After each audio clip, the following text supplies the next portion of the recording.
আমি পার্কে একজনকে খেলতে দেখছি, ওইটাই আমার পছন্দ হয়েছে। মানে পার্কে ক্রিকেট খেলা দেখে খেলতে মন চাইছে। ক্রিকেটে হ্যাঁ। দেশের ক্রিকেটে কারো কোনো ক্রিকেটার আছে যে আপনার পছন্দের, যার সাথে ছবি তুলতে চান? হ্যাঁ, কে? সাকিব আল হাসান। ওয়াও, সাকিব তো এখন ক্রিকেটের একটু বাইরে, মানে মিস করেন? হ্যাঁ, করি। ওকে।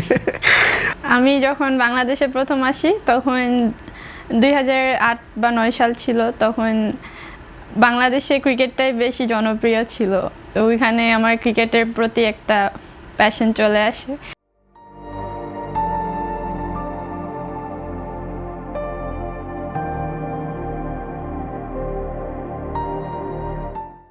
তো আমি ক্রিকেট খেলা শুরু করি এমনি মাঠে, প্যাশন বলবো না, মানে মজা করে আমার ভাইদের সাথে ক্রিকেটই খেলতাম। পরে খেলতাম, অনেক ভালো খেলতাম, উইকেট কিপার ছিলাম। পরে একদিন আমার ভাইদের সাথে খেলতেছিলাম বসুন্ধরায়, পরে আমি উইকেট কিপার ছিলাম। পরে আমার ভাই ছিল ব্যাটার। পরে পরে আমার ক্যারিয়ারটা শেষ হয়ে গেছে। কি হয়েছিল আসলে একটু বলতেন?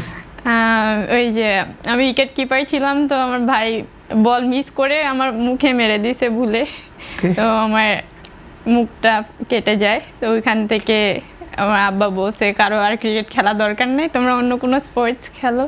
পরে তখন থেকেই ফুটবলটা শুরু। ওকে। আচ্ছা, জাপানে যখন যেহেতু আপনার জন্ম, জাপানে ফুটবলটা তো অনেক জনপ্রিয়, মানে শক্তিশালীও। জাপানে কখনো জাপানের হয়ে খেলার পরিকল্পনা বা প্ল্যান ছিল কিনা কখনো?